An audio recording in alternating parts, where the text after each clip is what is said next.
Well, hi everybody. Today we're going to be going over Top Mach Studios' F-22 Raptor.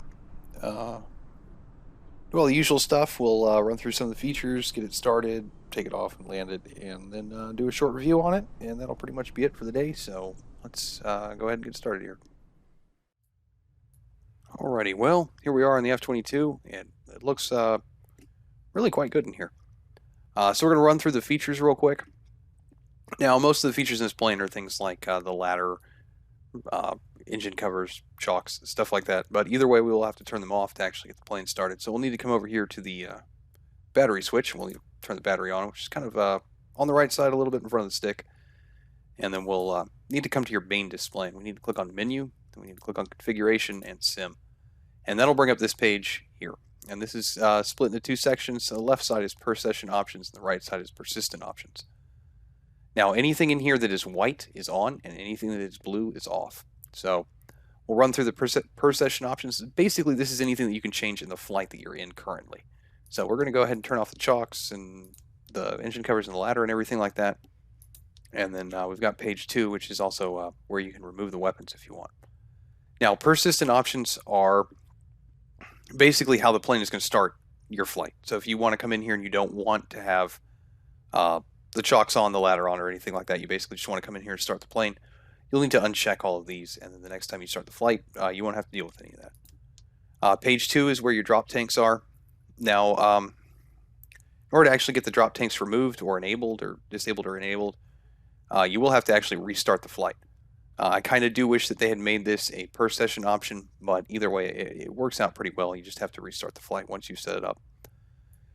The next thing we're going to run through real quick is your weapons page. So we'll need to come up here and we'll click on the button that is, I guess we'll call it labeled STA here.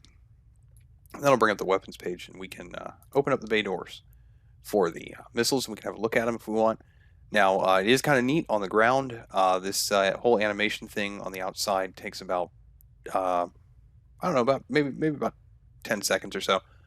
However, in the air, it only takes about 2. So it is a pretty nice animation. It is pretty neat that it's here, but that is how you open and close those. As of right now, I don't think there is a shortcut key for that, so you're going to have to open it from the display. Move over here to the left side of the cockpit. We do have a tail hook, which we can put up and down if we want.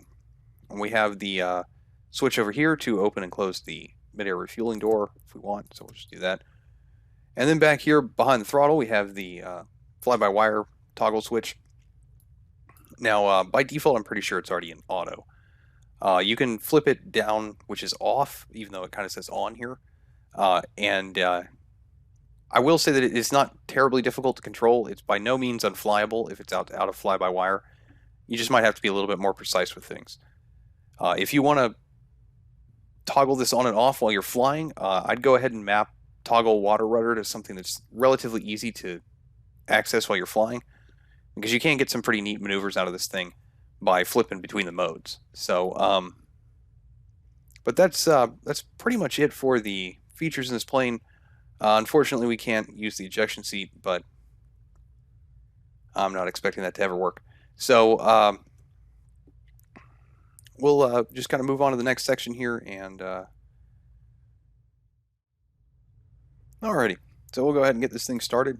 Now, the battery is already on. It probably should already be on. If you haven't watched the first couple minutes of this, you will need to remove all of the external features for this thing, or the plane won't start.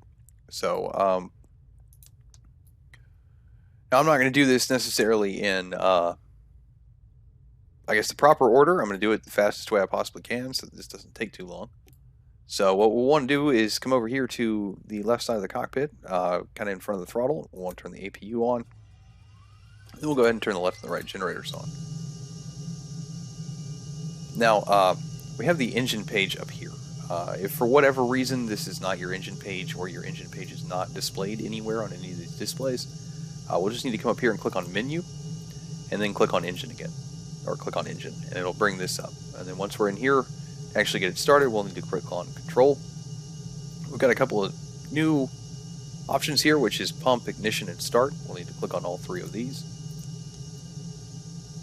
And then we'll need to come back down here behind the throttle to the the engine selector, select the left one, then we'll need to click on this little red button that says motor, and it'll begin to start everything up.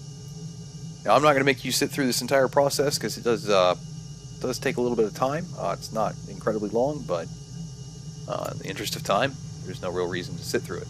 So we'll just repeat the same process here for the right engine. We'll just come back down to the engine selector and select right, and hit the little red button that says motor. So everything is pretty much starting up here. Now, if you don't want to go through the process of clicking everything, there is a quick start option here. So this button right here, you click it, it'll begin to do everything for you instead of you having to click on anything.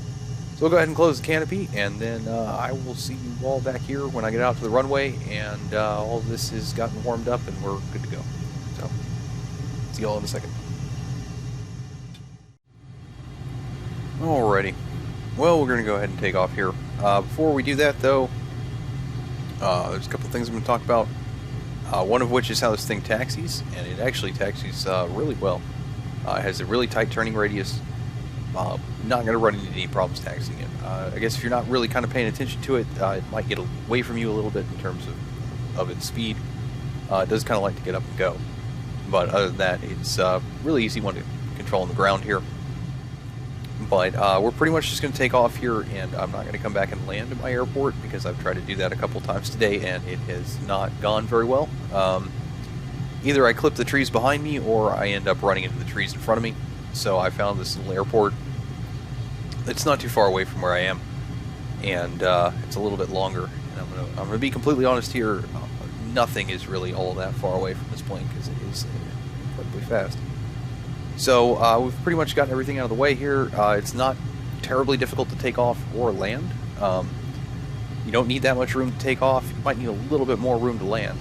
But this runway here is about 2,500 feet. And if I put this thing into full afterburner, I could probably get it out off the ground in about, I don't know, 13 or something, maybe 1,300 feet. I'm going to try and scare the bears off here a little bit. And then we'll take off.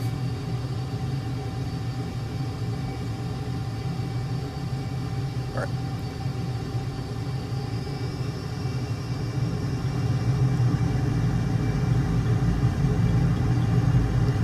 Now, because that happened so fast, you want to kind of begin to pull back on the stick around about 80, 90 knots.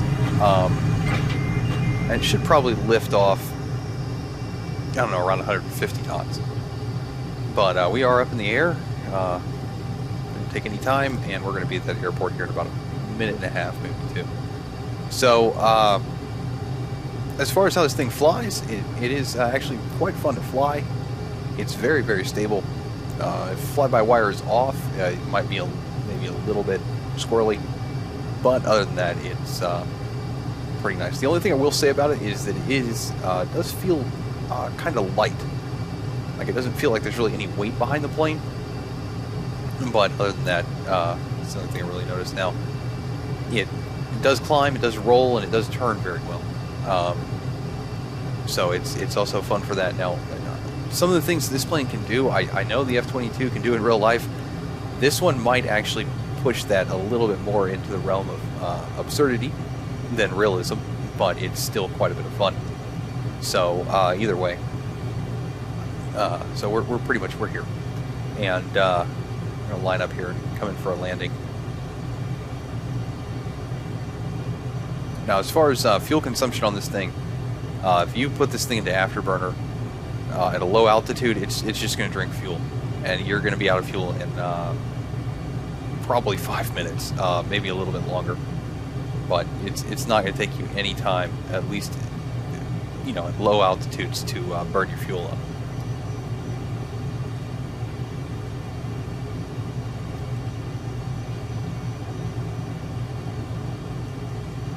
Alrighty. So we'll want to be below at least about 250 knots before we put the gear down. Probably going to want to come in here at about 100 and, I don't know, 160 maybe. It does seem like it likes to set down, actually like set the plane down around about maybe like 120, 130 knots. It seems kind of fast, but it seems to be where it likes to sit down. So, going a little fast, but that's okay. Now, as far as the amount of power you need to kind of keep this thing in the air, it actually is surprisingly maneuverable at slow speeds. So you don't really need a whole lot of power to keep this in the air. I think right now I'm sitting at maybe 50% throttle. And we're kind of maintaining about 160, so we're going a little fast. We'll go ahead and put the air brake out here and slow ourselves down a little bit.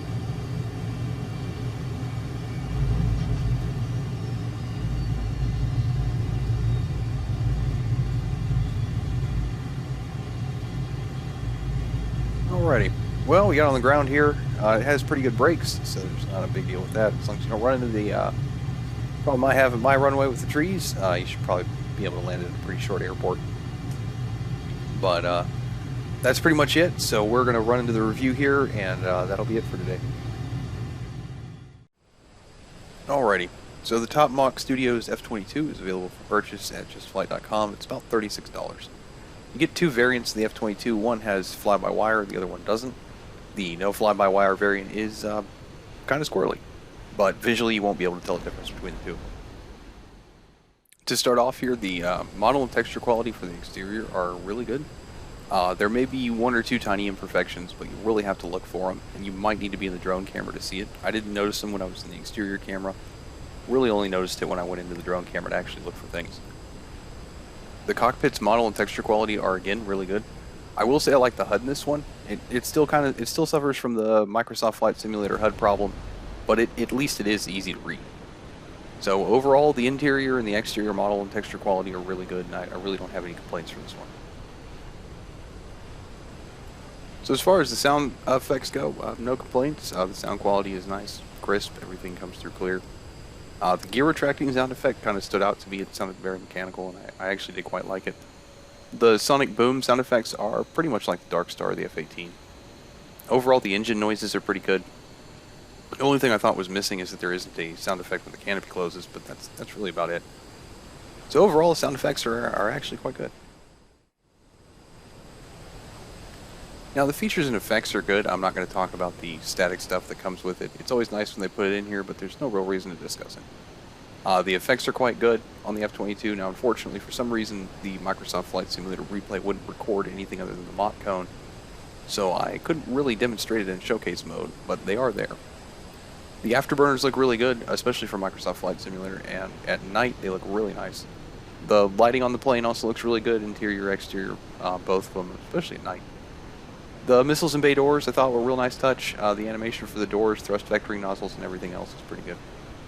So overall, the kind of the effects of the plane come off real nice. Now for the flight model, I don't really know what to think of it. I'm going to say I've never flown an F-22, and I'm going to go out on a limb here and say that neither of you or the people that made this plane. I'm not sure how realistic it is. Either way, it is a lot of fun to fly. It feels a little light to me, like there isn't any weight behind it, but it's not really a complaint. Just probably something to get used to. It doesn't really stall, but that's fine with me because I have a lot of fun doing this.